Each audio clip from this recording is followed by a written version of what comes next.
Maury Travis. Between 2000 and 2002, Maury Travis murdered at least 12 women in the St. Louis area. The 36-year-old hotel waiter mainly targeted sex workers, bringing them to his home where he had built a torture room in his basement. He recorded his crimes on video. Travis might have continued killing if not for one major mistake. After the St. Louis Post-Dispatch published an article about victim Teresa Wilson, Travis couldn't resist responding. He sent an anonymous letter to the newspaper writing, "I'll tell you where many others are, and to prove I'm real, here are directions to number 17. With the letter, he included a map showing where to find a body. What Travis didn't know was that the map came from Expedia.com, which tracked its users. FBI investigators contacted Expedia and got a list of IP addresses that had accessed their mapping service, and one of those addresses belonged to Travis. When police searched his home in June 2002, they found his torture room, newspaper clippings about his crimes, and videos of Travis killing his victims. During questioning, he slipped up again by asking to see the murdered girls, even though police hadn't told him the women were dead. DNA from a soda can Travis used matched the evidence from 2 victims. The case was solid, but Travis unalived himself in jail 3 days after his arrest. Henri Désiré Landru.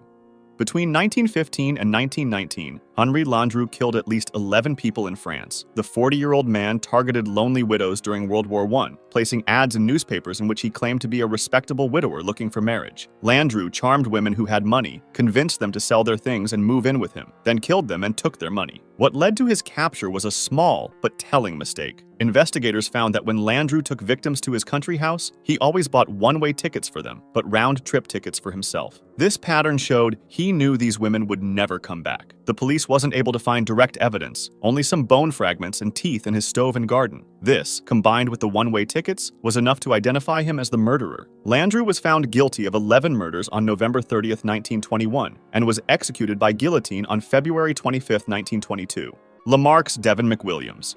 Between 2006 and 2009, Lamarques Devon McWilliams attacked and killed several women in the Acres Homes area of Houston, Texas. The 33-year-old went after women who worked as prostitutes, hurt them, and left their bodies in ditches and behind buildings. McWilliams' biggest mistake happened in August 2009 when he took a woman named Chelsea Brazier. After attacking her, he put her in the trunk of his car. While driving, his car got stuck in mud. He took Brazier out of the trunk and told her to drive while he pushed. When the car broke free, Brazier drove away and called the police instead of coming back for McWilliams. This escape led right to McWilliams' capture. Police arrested him for this attack, and they tested his DNA. In just 2 days, they found out his DNA matched the DNA recovered at several crime scenes in the Acres Homes area. Another important clue was that McWilliams had a Scales of Justice tattoo on his arm, which people had seen on the killer. McWilliams was found guilty of sexual assault and got a life sentence in prison. Bobby Joe Long.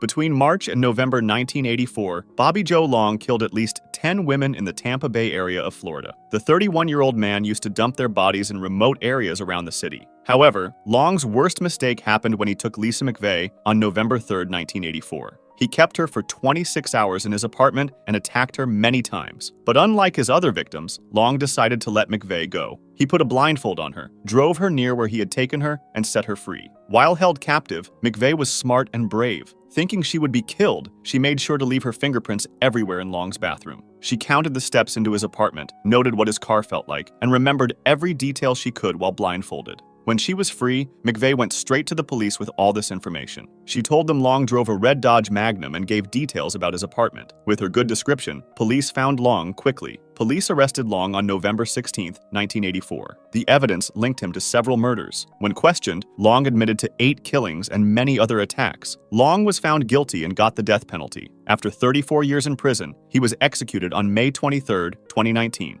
Dean Corll. Between 1970 and 1973, Dean Corll killed at least 29 teenage boys in Houston, Texas. The 33-year-old had 2 teenage helpers, David Brooks and Elmer Wayne Henley, who would bring him victims. Corll ordered his helpers to bring boys to his house with offers of beer, drugs, or parties. Once there, the victims would be tricked into wearing handcuffs or just grabbed by force. They were then tied to a board where Corll would attack them before killing them. Corll's mistake came on August 8, 1973, when Henley brought a male friend named Tim Curley and a female friend named Rhonda Williams to Corll's house. Corll got angry about bringing a girl, and after they all passed out from drinking and drugs, he tied them up. When Henley woke up, Corll said he was going to kill all 3 of them. Henley talked Corll into untying him by saying he would help hurt the others. Once free, Henley grabbed Corll's gun and killed him. Henley then called the police and told them everything. police found bodies buried in a boat shed, at a beach, and near a lake. Both Henri and Brooks went to prison for life for helping with the murders. Wayne Williams. Between 1979 and 1981, at least 28 black men were killed in Atlanta, Georgia. Wayne Williams, a 23-year-old black man who worked in music, was caught and found guilty of 2 of these killings, though police think he did many more. Williams became a suspect on May 22, 1981, when police watching a bridge heard a splash in the water below. Williams' car was the first to cross the bridge after this sound. When stopped, he told police a fake story about meeting a singer named Cheryl Johnson, who wasn't real. 2 days later, the body of Nathaniel Cater, a 27-year-old man, was found in the river. Police believed Williams had thrown Cater's body from the bridge that night. The main proof against him was carpet fibers found on victims that matched the rare carpet in Williams' home. On June 21, 1981, Williams was arrested for killing Cater and another man, Jimmy Ray Payne. He was later found guilty and got a life sentence. Robert Berdella. Between 1984 and 1987, Robert Berdella kidnapped, attacked, and killed at least 6 men in Kansas City, Missouri. The 39-year-old antique dealer kept careful notes of what he did to his victims, who were held for days or even weeks before they died. Berdella's plan was to bring men to his house on Charlotte Street, often by offering them a place to stay or by putting drugs in their food or drinks. Once they passed out, he would tie them to his bed and start attacking them. He even took photos of his victims during the whole thing. Berdella was caught when his last victim, Christopher Bryson, got away. On March 29, 1988, after being held for 4 days, Bryson burned through his ropes using matches Berdella had left nearby. Wearing only a dog collar, Bryson jumped from a second-floor window and ran to a neighbor for help. When police looked through Berdella's house, they found scary proof. His notes about the torture, hundreds of photos of victims, a human skull in a closet, and a buried head in the backyard. They also found ropes and tools for torture all over the house. Berdella later admitted to all 6 murders and was sent to prison for life. He died from heart problems while in prison on October 8, 1992, at age 43. Charles Cullen.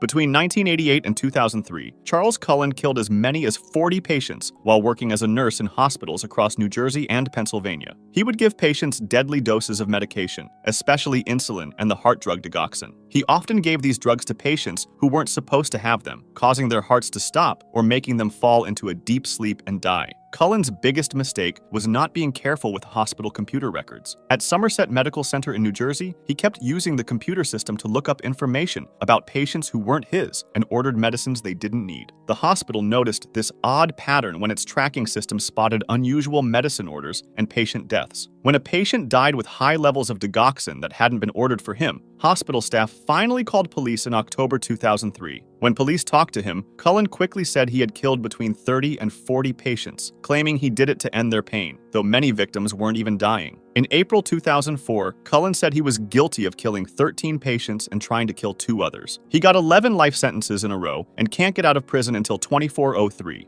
Keith Hunter Jesperson.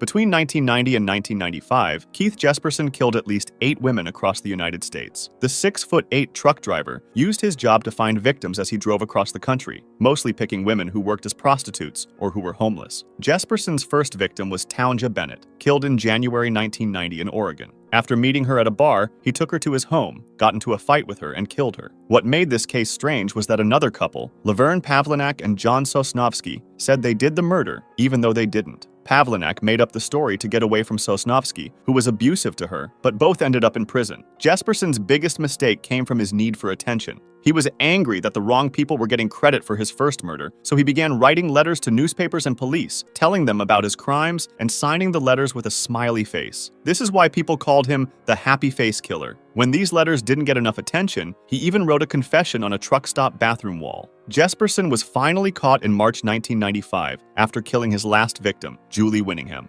He turned himself in after he knew the police were about to catch him. Jesperson is now in prison for life and can't get out until at least 2063. Alexander Pichushkin. Between 1992 and 2006, Alexander Pichushkin killed at least 49 people in Moscow, Russia. The 32-year-old was called the chessboard killer because he said he wanted to kill 64 people, one for each square on a chessboard. Pichushkin's first murder was in 1992 when he was just 18 years old. He killed his classmate and threw the body into a sewer in Berdella Park. After this murder, he stopped killing for several years until Russia abolished the death penalty in 1996, which made him feel safer to kill again. Most of Pichushkin's victims were older homeless people he found in Berdella Park, near where he lived. Pichushkin's biggest mistake came in June 2006 when he killed his co-worker, Marina Moskalyova. Before going with him, she left a note for her son saying she was with Pichushkin and wrote down his phone number. Even though Pichushkin knew about this note, he still went ahead with the murder. This showed how sure of himself he had become, and it led right to his capture when her body was found, and police looked at security cameras. After they caught him, Pichushkin proudly showed police where he had killed people and told them all about his murders. In 2007, he was found guilty and sent to prison for life. If you liked this video, subscribe for similar ones or join my Discord to suggest another.